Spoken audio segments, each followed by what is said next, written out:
আপনি চাইলেই আপনার ফেসবুক দিয়ে জান্নাত কামাতে পারেন। ফেসবুকে আপনি আলোচকদের আলোচনা শেয়ার দিয়ে দিবেন, যতটা ভিউ হবে ততটা সওয়াব এর পার্সেন্টেজ আমল নামায় দিবে কে? এখানে আপনি ইসলামী সুন্দর সুন্দর পিকচার আপলোড করে দিবেন, পার্সেন্টেজ সওয়াব দিবে কে? আর যদি নায়িকাদের ছবি মেরা দেন, দুম্মা চলে দুম, গুনাহ আছে না নাই? নাচানাচি, কনসার্ট আর গান, অশ্লীল দৃশ্য, ইন্ডিয়ান নায়িকাদের কোমর দুলানো ডান্স, রুব্বানে নাচে কোমর দুলাইয়া, এগুলো যদি শেয়ার মাইরা দেন, গুনাহ আছে না নাই? So the decision is your, সিদ্ধান্ত আপনার। কি করবেন? এই ফেসবুক আপনার জান্নাতের কারণ হতে পারে, আবার এই ফেসবুক আপনারা জাহান্নামের লাকড়ি বানাতে পারে। সো সিদ্ধান্ত নিতে হবে কিভাবে করবেন। প্রতিদিন যেন আমরা কিছু না কিছু অংশ কোরআনের আয়াত পড়ি। রাজি আছেন? এই দেবদুয়ারের মাহফিল তখনই সার্থক হবে যখন আমরা এই সিদ্ধান্তে আসতে পারবো যে প্রতিদিন আমি কিছু কোরআন পড়ব, প্রতিদিন কিছু হাদিসের অনুবাদ করব। রাজি আছেন তো? দেবদুয়ারের ভাইয়েরা আজকে ওয়াদা করতে হবে যে প্রতিদিন ইসলাম সম্পর্কে আমরা কিছু না কিছু পড়ব। এই কোরআনের বঙ্গানুবাদ পাওয়া যায়, স্মার্টফোনে কোরআনের অনুবাদ পাওয়া যায়, ফেসবুকে কত যে দাওয়াতি পেজ আছে, ওখানে আলোচনা পাওয়া যায়, অনেক সুন্দর সুন্দর ইসলামী কথা পাওয়া যায়। আপনারা ফেসবুক ইউজ করেন নাকি? ফেসবুক অ্যাকাউন্ট আছে কার কার দেখি? এই গ্রামের ভিতরেও এত অ্যাকাউন্ট? হ্যাঁ, মাশাআল্লাহ, হাত নামাই। এই ফেসবুক যেন আমরা ভালো কাজে লাগাই, খারাপ কাজে যেন না লাগাই, ঠিক কিনা? দ্বীনুস সালাম, এটা শান্তির ধর্ম। কিসের ধর্ম?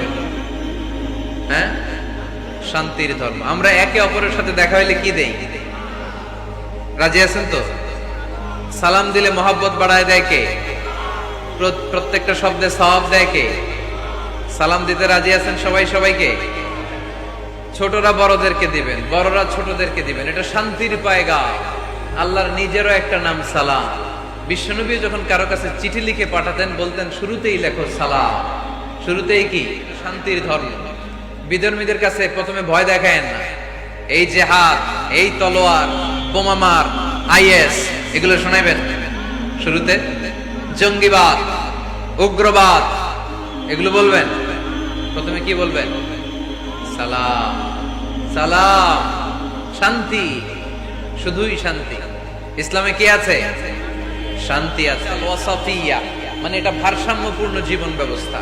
মানুষের যেটা সুবিধাজনক ওই বিধান ইসলামে আছে না নাই? আগে যদি পেটে ক্ষুধা লাগে, ইসলাম বলে আগে খাইয়া নাও, পরে নামাজ পড়ো। সুবহানাল্লাহ কইবেন না? ধরেন এখানে বিরিয়ানির প্যাকেট আনা হয়েছে, অনেকগুলো প্যাকেট। এরপরে ঘোষণা দেওয়া হলো, ভাইয়েরা আমার, যদিও আপনাদের পেটে ক্ষুধা, আগে এশার নামাজটা পড়েন, তারপরে বিরিয়ানি খাবেন। নামাজে মন বসবে? মন যাবে কই? প্যাকেটের ভিতরে নামাজ পড়বো আর ভাববো, আরে আমার প্যাকেট নিয়ে আবার কেউ লইয়া দেয় তো, টেনশন আছে না নাই? না, খাবার আর নামাজ একসাথে আসলে নামাজ রেখে দাও, আগে খেয়ে নাও, সুবহানাল্লাহ পড়ে। দান করার সময় ভারসাম্যপূর্ণ দান, নিজের জন্য রাখো, তারপরে দান করো। এটাকে বলে আল ওয়াসাতিয়া, ভারসাম্যপূর্ণ জীবন ব্যবস্থা। জীবনের প্রতিটি অঙ্গনে এই ভারসাম্যের দরকার আছে না নাই? ইসলামের শেষ বৈশিষ্ট্যের নাম হচ্ছে আল উদুহ, মানে ক্ল্যারিটি। ইসলামে কোনো গোজামিল নাই। ইসলামের ব্যাপারে কেউ গোজামিল দিলে আপনারা মানবেন? কথা বলেন। আমি যদি গোজামিল দেই, আমারে ধরার সুযোগ আছে না নাই? খতিব সাহেব যদি গোজামিল দেয় জুমার খুতবায়, ধরার সুযোগ আছে না? আমরা গোজামিল দিতে চাই না। কিন্তু অনেক ধর্মে এরকম আছে, গোজামিল দিয়ে বুঝিয়ে দেয়।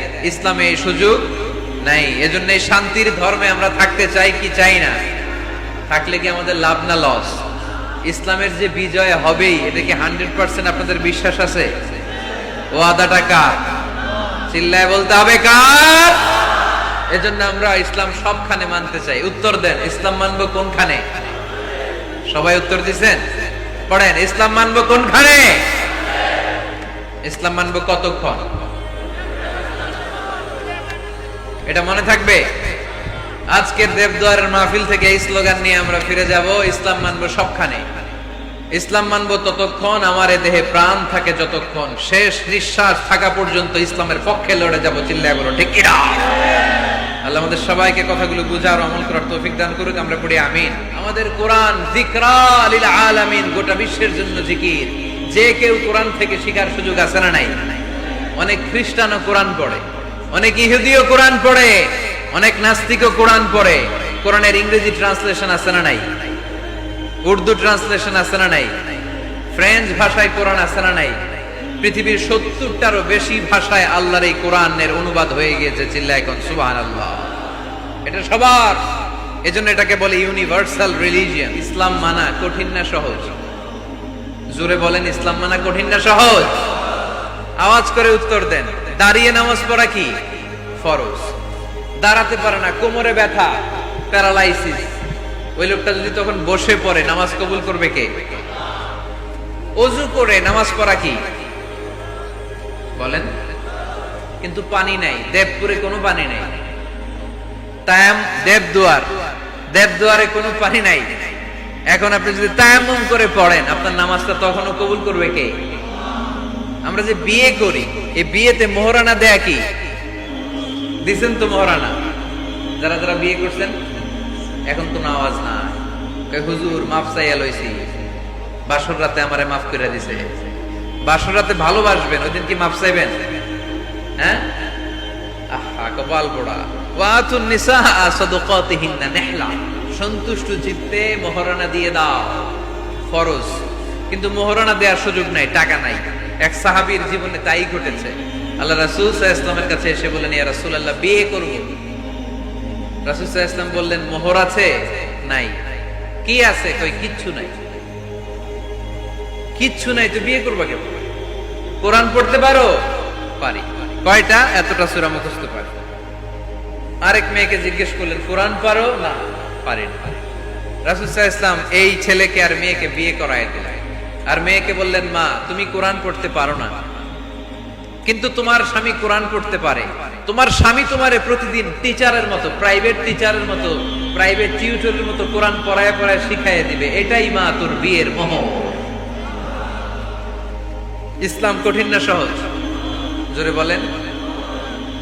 ইয়াসসিরু ওয়ালা তুআসসিরু বাশশিরু ওয়ালা তুনাফফিরু। আল্লাহ রাসূল সাল্লাল্লাহু আলাইহি ওয়াসাল্লাম বলেন, খবরদার, ইসলামকে সহজভাবে উপস্থাপন করো, কঠিন করো না। আমরা ইসলামকে কঠিন বানায় ফেলছি, ঠিক কি না?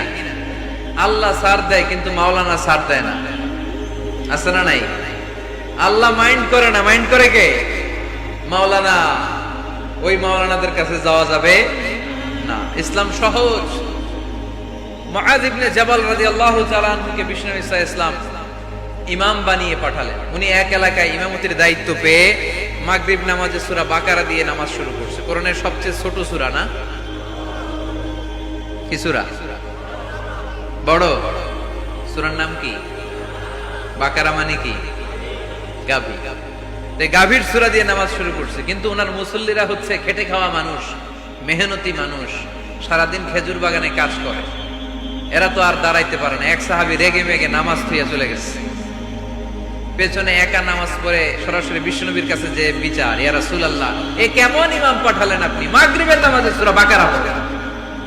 আমরা মেহনতি মানুষ, আমি একা একা নামাজ পড়ে বিচার দিতে আসছি। বিশ্বনবী এই বিচার শুনে রেগে গেলেন।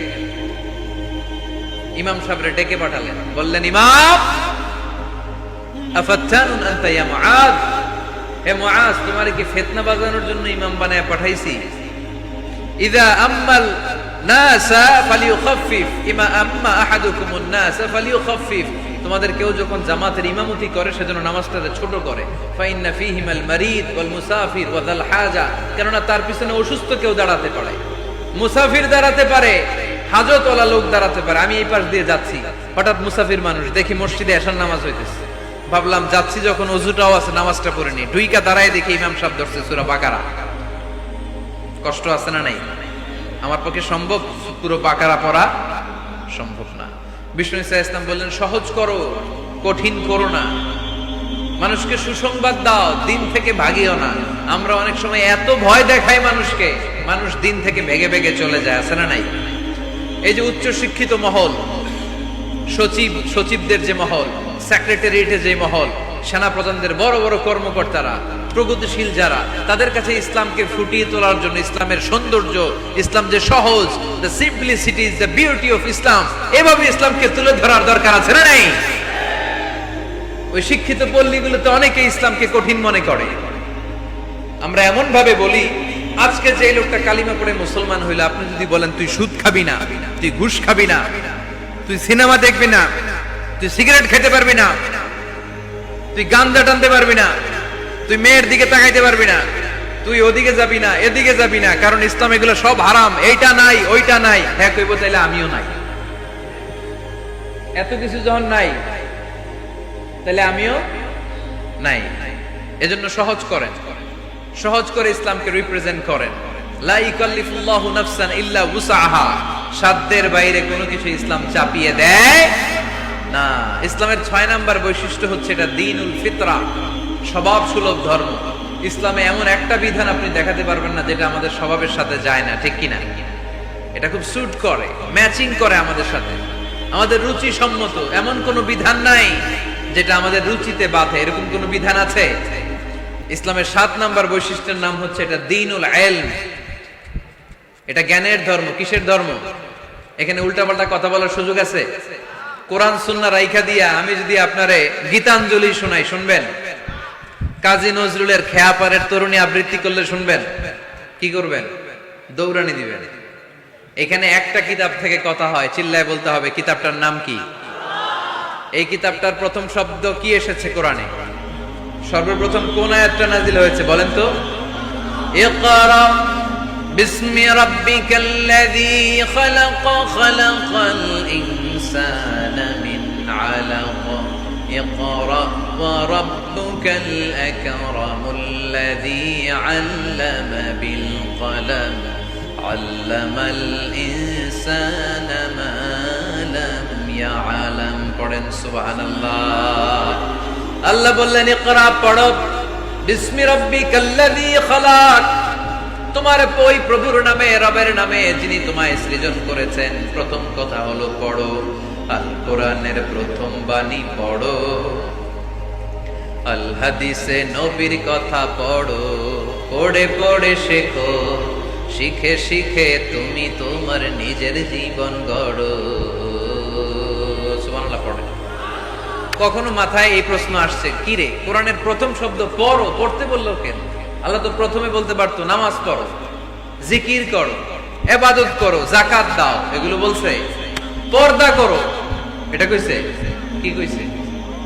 হ্যাঁ, পড়ো। পড়ো, পড়তে পড়তে মরো, কারণ পড়লেই সব জানতে পারবে। পড়লেই জানা যায় নামাজ কেমনে পড়ে, পড়লে জানা যায় হজ কেমনি করে, পড়লেই জানা যায় নারীরা কিভাবে নিজেদেরকে ঢেকে রাখবে, কিভাবে প্রোটেকশন দিবে। না পড়লে কোনো কিছুই জানা যায় না। চিল্লা এখন ঠিক কিনা?